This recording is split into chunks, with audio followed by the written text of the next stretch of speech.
ಅಪ್ಪ ಅಮ್ಮನ ಬದುಕು ಹೆಂಗೆ ಅಂದರೆ, ಈಗ ಕಳೆದ 6 ವರ್ಷದಿಂದ ಅಂತೂ ಅಪ್ಪ ಸ್ವಲ್ಪ ರಾಜಕೀಯವಾಗಿ ಹೊರಗಡೆ ಓಡಾಡೋದು ಕಡಿಮೆ. ಆಮೇಲೆ ಅಮ್ಮ ಇನ್ನೊಂದು ಏನಂದರೆ, ಅಪ್ಪನ ಊಟ ಆಗದೆ ಊಟ ಮಾಡ್ತಿರ್ಲಿಲ್ಲ. ಅವ್ರು ಬೆಂಗಳೂರಲ್ಲಿದ್ದರೆ ಟೂರ್ ಹೋಗಿದ್ರು, ಹಿಂದೆ ಎಲ್ಲ ಇದ್ದರು, ಆ ಫೆಸಿಲಿಟೀಸ್ ಇರಲಿಲ್ಲ. ಬಟ್ ಅವರು ಮನೆ ಕೆಲಸ ಎಲ್ಲ ಮಾಡ್ಕೊಳ್ಳೋದು, ಆಮೇಲೆ ಅಡುಗೆ ಅವರೇ ಮಾಡೋರು. ನಮ್ಮಪ್ಪ ಅಪೋಸಿಷನ್ ಪಾರ್ಟಿ ಲೀಡ್ರ್ ಆಗಿದ್ದಾಗಲೂ ಅವ್ರು ಅಡುಗೆ ಮಾಡೋರು, ಮನೆಗೆ ಬಂದವ್ರು ಹೋದವ್ರು ನೋಡ್ಕೊಳ್ಳೋರು. ಆಮೇಲೆ ಅವ್ರು ಪೂಜೆ ಪುರಸ್ಕಾರ ಮುಗಿಸ್ಕೊಂಡು ಊಟ ಮಾಡ್ತಾಯಿದ್ವಿ. ಎಷ್ಟೇ ಹೊತ್ತಾದರೂ ಅವ್ರು ಪೂಜೆ ಮಾಡದೆ ಅವ್ರು ಊಟನೇ ಮಾಡ್ತಿರ್ಲಿಲ್ಲ ಅವರು. ಆಮೇಲೆ ಅಪ್ಪಂದು ಊಟ ಆಗಿದೆ ಅಂತ ಮನಸ್ಸಿಗೆ ಅನಿಸಿದ್ರೆ ಹೊರಗಡೆ ಹೋದಾಗ ಅವ್ರು ಊಟ ಮಾಡ್ತಾಯಿದ್ರು. ಇತ್ತೀಚಿನ ದಿನಗಳ ಸುಮಾರು ಹಲವಾರು ವರ್ಷಗಳಿಂದ ಅವರಿಬ್ಬರು ಒಟ್ಟಿಗೆ ಊಟ ಮಾಡೋ ಅಭ್ಯಾಸ. ಸೊ ಅಮ್ಮ ಪೂಜೆ ಮುಗಿಸೋ ತನಕ ಅಪ್ಪ ಕಾಯೋರು. ಅಪ್ಪ ಅಂದರೆ ಬೆಳಗ್ಗೆ ತಿಂಡಿ ತಿನ್ನೋರು, ಅಮ್ಮ ತಿಂಡಿ ತಿಂತಿರಲಿಲ್ಲ. ಪೂಜೆ ಮುಗಿಯೋ ತನಕ ಅವ್ರು ಯಾವುದೇ ಕಾರಣಕ್ಕೂ ತಿಂಡಿ ತಿಂತಿರಲಿಲ್ಲ, ಒಟ್ಟಿಗೆ ಊಟ ಮಾಡೋರು. ಸೊ ಅಪ್ಪನೂ ಕಾಯೋರು ಅಮ್ಮಂದು ಊಟ ಆಗೋ ತನಕ, ಪೂಜೆ ಆಗೋ ತನಕ ಇಬ್ಬರು ಒಟ್ಟಿಗೆ ಊಟ. ಮತ್ತು ಸಾಯಂಕಾಲ ಸ್ವಲ್ಪ ಹೊತ್ತು ಕೂತ್ಕೊಂಡು ಹಿಂಗೆ ನಮ್ಮ ರಾಮಾಯಣ ಮಹಾಭಾರತನೋ ಶಿವಂದೋ ಯಾವ್ದಾದ್ರು ಈ ಸೀರಿಯಲ್ಗಳು ಇಂಥವು ನೋಡ್ಕೊಂಡು ಒಟ್ಟಿಗೆ ಕೂತ್ಕೊಳ್ಳೋರು. ಆಮೇಲೆ ಒಂದು 6 ಗಂಟೆ ಮೇಲೆ ಅಮ್ಮ ಮತ್ತೆ ದೇವ್ರ ಮನೆಗೆ ಹೋಗೋರು, ಮತ್ತೆ ದೇವ್ರ ಪೂಜೆ ಒಂದು 8-8:30 ತನಕ ಮಾಡೋರು. ಆಮೇಲೆ ಇಬ್ಬರು ಒಟ್ಟಿಗೆ ಊಟ ಮಾಡೋರು. ಮತ್ತೆ ಒಂದು ಸ್ವಲ್ಪ ಹೊತ್ತು ಕೂತ್ಕೊಂಡು ಟಿ ವಿನಲ್ಲಿದೆ ನೋಡೋರು, ಆಮೇಲೆ ನಿದ್ದೆ ಮಾಡೋರು. ಮೇಡಮ್, ಅದೇ ಈಗ 2001ರಲ್ಲಿ ಅವ್ರ ಮೇಲೆ ಒಂದು ಆ್ಯಸಿಡ್ ಅಟ್ಯಾಕ್ ಆಗುತ್ತೆ. ಆ ಟೈಮಲ್ಲಿ ಕನ್ನಡಿಗೆ ಚಾಲೆಂಜ್ ಹಾಕಿ ಮನೆಗೆ ಬಂದಿದ್ರಂತಲ್ಲ ಮ್ಯಾಮ್, ಆ ಘಟನೆ ಬಗ್ಗೆ ಹೇಳೋದಾದರೆ? ಆ ಘಟನೆ ಬಗ್ಗೆ ಹೇಳೋದಾದರೆ ನಿಜವಾಗ್ಲೂ ನಮ್ಮಮ್ಮ ಒಂದು ದಿಟ್ಟ ಹೆಣ್ಣು ಅಂತ ಹೇಳ್ತೀನಿ.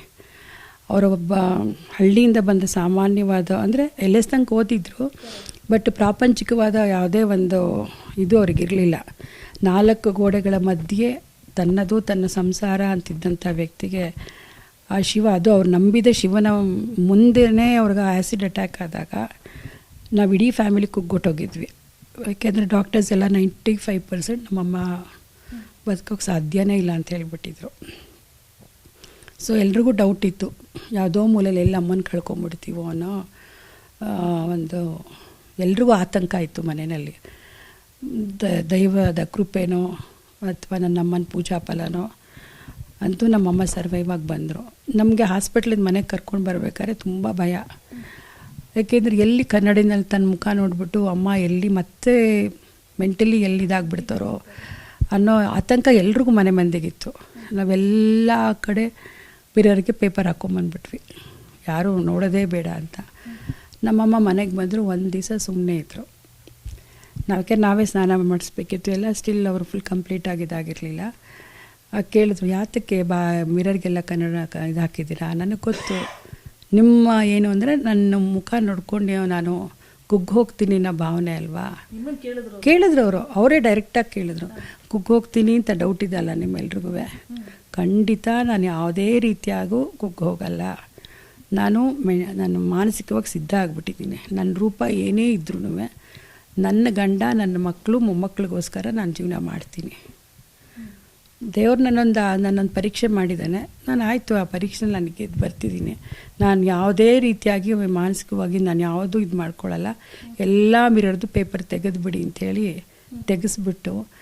ಯಾಕೆಂದ್ರೆ ನಾನು ಹೇಳೋದು, ಇವತ್ತು ಒಂದು ಸಣ್ಣ ಇದನ್ನು ಕೂಡ ಸಮಸ್ಯೆಗಳು ಬಂದರೂ ಈಗಿನ ಜನ್ರೇಷನ್ವ್ರಿಗೆ ಅದು ಎದುರಿಸೋಂಥ ಧೈರ್ಯನೇ ಇಲ್ಲ.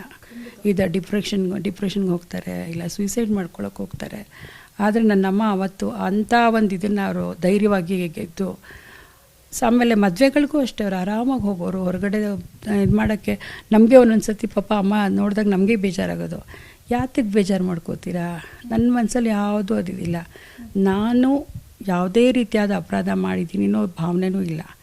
ನಾನು ನಿಷ್ಕಲ್ಮಶವಾಗಿದ್ದೀನಿ. ನನ್ನ ರೂಪ ಹೊರಗಡೆದೇನಿದ್ರೆ ನಾನು ತಲೆ ಕೆಡಿಸ್ಕೊಳ್ಳಲ್ಲ. ಯಾರು ಏನು ಮಾತಾಡಿದ್ರು ಮಾತಾಡ್ಕೊಳ್ಳಿ ಅಂತ ಬದುಕಿನ ಧೈರ್ಯವಾಗಿ ಎದುರಿಸಿ, ತನ್ನ ಮಾಮೂಲಿಂದ ಏನು ದೇವಸ್ಥಾನಕ್ಕೆ ಹೋಗೋದಾಗಲಿ, ಮದುವೆಗಳಿಗೆ ಹೋಗೋದಾಗಲಿ, ತಮ್ಮ ಏನು ದಿನನಿತ್ಯ ತಾವು ಮಾಡ್ತಿದ್ದ ಎಲ್ಲ ಕಾರ್ಯದಲ್ಲೂ ಮತ್ತೆ ತೊಡಗಿಸ್ಕೊಂಡ್ರು ಅವರು. ಅಷ್ಟಲ್ಲ ಮೇಡಮ್, ಅದ್ರ ಜೊತೆಗೆ ಅಟ್ಯಾಕ್ ಮಾಡಿದ ವ್ಯಕ್ತಿನೂ ಕೂಡ ಕ್ಷಮಿಸಿದ್ರು ಅಂತ ಹೇಳಿದ್ರೆ ಇದು ಯಾರಾದರೂ ಇಮ್ಯಾಜಿನ್ ಮಾಡೋಕ್ಕಾಗತ್ತಾ? ಅದು ಕೂಡ ಒಂದು ಹೆಣ್ಮಕ್ಳು ಅಂದರೆ ಸೌಂದರ್ಯಕ್ಕೆ ಜಾಸ್ತಿ ಇಂಪಾರ್ಟೆನ್ಸ್ ಕೊಡ್ತಾರೆ, ಅದಕ್ಕಿಂತ ಜಾಸ್ತಿ ಫೇಸಿಗೆ ಅರ್ಧ ಫೇಸೇ ಹೋಗ್ಬಿಟ್ಟಿದೆ. ಆ ಟೈಮಲ್ಲೂ ಕೂಡ ಯಾರಾತ ನರಕ ಅನುಭವಿಸೋಕೆ ಮಾಡಿದನೋ ಆತನನ್ನೇ ಕ್ಷಮಿಸಿದಾನೆ ಅಂದರೆ ಕ್ಷಮೆಯಾದರಿತ್ರಿ ಅಂತ ಜನ ಹೇಳೋದ್ರಲ್ಲಿ ತಪ್ಪಿಲ್ಲ. ಖಂಡಿತವಾಗಿ ಅದರಲ್ಲಿ ಹೇಳ್ಬೋದು, ಕ್ಷಮೆಯಾದರಿತ್ರಿ. ಬೇಕಾದ್ರೆ ನಾನೀಗ ಹಳೆಯ 30-25 ವರ್ಷ ಹಿಂದಿನ ಹಳೆ ಕಥೆಗಳು ಯಾತಕ್ಕೆ ಅಂದರೆ ಇದು ಆಗಿದ್ದ ಘಟನೆ ನಾನು ನೆನೆಸ್ಕೊಳ್ಳೋಕೆ ಇಷ್ಟಪಡಲ್ಲ.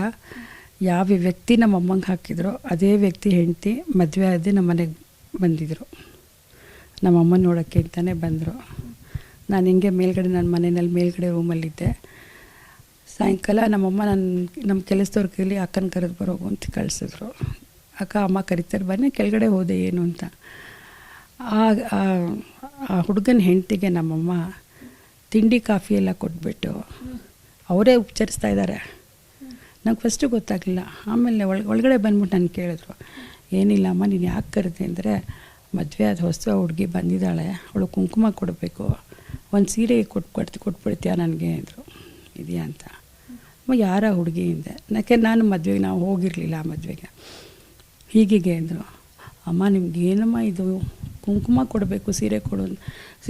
ಆ ಮೈಂಡ್ಸೆಟ್ ನನಗೂ ಬರಲ್ಲ, ಖಂಡಿತ ಕಷ್ಟ ಆಗುತ್ತೆ. ಯಾಕೆ ಅಂದರೆ ಅಷ್ಟು ನೋವು ಅನುಭವಿಸಿದಾಗ ಅಂಥ ವ್ಯಕ್ತಿ ಬಂದಾಗಲೇ ನಮ್ಮ ಮನ್ಸಿಗೆ ಅದನ್ನು ಅಕ್ಸೆಪ್ಟ್ ಮಾಡ್ಕೊಳ್ಳೋಕ್ಕೆ ಆಗಲ್ಲ. ಅಂಥದ್ರಲ್ಲಿ ಇವರೇ ತೊಗೊಂಡೋಗಿ ಅವಳಿಗೆ ಅವ್ರಿಗೆ ಕಾಫಿ ತಿಂಡಿ ಎಲ್ಲ ಕೊಟ್ಬಿಟ್ಟು ನಾನು ಕುಂಕುಮ ಕೊಡಬೇಕು ಸೀರೆ ಕೊಡ್ತೀನಿ ಅಂತ ಹೇಳಿದ್ರೆ ಎಷ್ಟು ಜನಕ್ಕೆ ಆ ಭಾವನೆ ಬರುತ್ತೆ ಹೇಳಿ. ಕಷ್ಟ ಕೊಟ್ಟರು. ನಾನು ಆಮೇಲೆ ಆಯಿತು ಅಮ್ಮನ ಮನ್ಸಿಗೆ ನೋವು ಮಾಡಬಾರ್ದು ಅಂತ ಒಂದು ಸೀರೆ ತೊಗೊಂಡೋಗಿ ಕೊಟ್ಟರೆ ಅವರೇ ಕುಂಕುಮನೂ ಕೊಟ್ಬಿಟ್ಟು ಕಳಿಸ್ಕೊಟ್ರು. ಸೊ ಅಲ್ಲಿಗೆ ಲೆಕ್ಕ ಹಾಕ್ಕೊಳ್ಳಿ, ಅವ್ರಿಗೆ ಬದುಕಲ್ಲಿ ಒಂದೇ, ಯಾರು ತಪ್ಪು ಮಾಡಿದ್ರು ಕ್ಷಮಿಸೋ ಅನ್ನೋ ಮನೋಭಾವ ಒಂದಿತ್ತು. ಆಮೇಲೆ ಅಪ್ಪನ ಮನ್ಸಿಗೆ ನೋವು ಮಾಡಬಾರ್ದು ತುಂಬ ಇತ್ತು ಅವ್ರಿಗೆ. ಅವರು ಒಂಥರ ಇಲ್ಲ ನನ್ನ ಗಂಡನ ಏಕೆಂದರೆ ನಾನೇನೋ ಮಾಡೋದು ನನ್ನ ಗಂಡನ ಮನ್ಸಿಗೆ ನೋವಾಗುತ್ತೇನೋ ಅನ್ನೋದು ಒಂದಿತ್ತು. ಆಮೇಲೆ ಮನುಷ್ಯ ತಪ್ಪು ಮಾಡ್ತಾನಪ್ಪ, ತಪ್ಪು ಮಾಡಿದ್ದೀನಿ ತಿದ್ಕೊಳ್ಳೋ ಅಂಥ ಭಾವನೆ ಅವ್ರಿಗಿರಬೇಕಷ್ಟೇ. ಅದು ನಮ್ಗೆ ಹೇಳೋರು ತಿದ್ಕೋಬೇಕಷ್ಟೇ. ತಪ್ಪು ಮಾಡಿದ್ದೀನಿ ಅವ್ನು ಮಾಡ್ದ ಅಂತ ಹೇಳೋದ್ರಲ್ಲಿ ಪ್ರಯೋಜನ ಇಲ್ಲ, ತಿದ್ಕೊಳ್ಳೋಕೆ ಅವಕಾಶ ಕೊಡಬೇಕು ಅವ್ರಿಗೆ ಅಂತ ಹೇಳೋರು. ಆ ಒಂದು ದಿಟ್ಟತನ ಈಗಿನ ಜನ್ರೇಷನವರು ಖಂಡಿತ ಕಷ್ಟ. ನಾನು ಹೇಳ್ತೀನಿ ಅವ್ರ ಮಗಳಾದ ನನಗೆ ಕಷ್ಟ ಆಗ್ಬೋದು ಅಂತ ಅನ್ಸುತ್ತೆ. ಅದು ಕಷ್ಟ.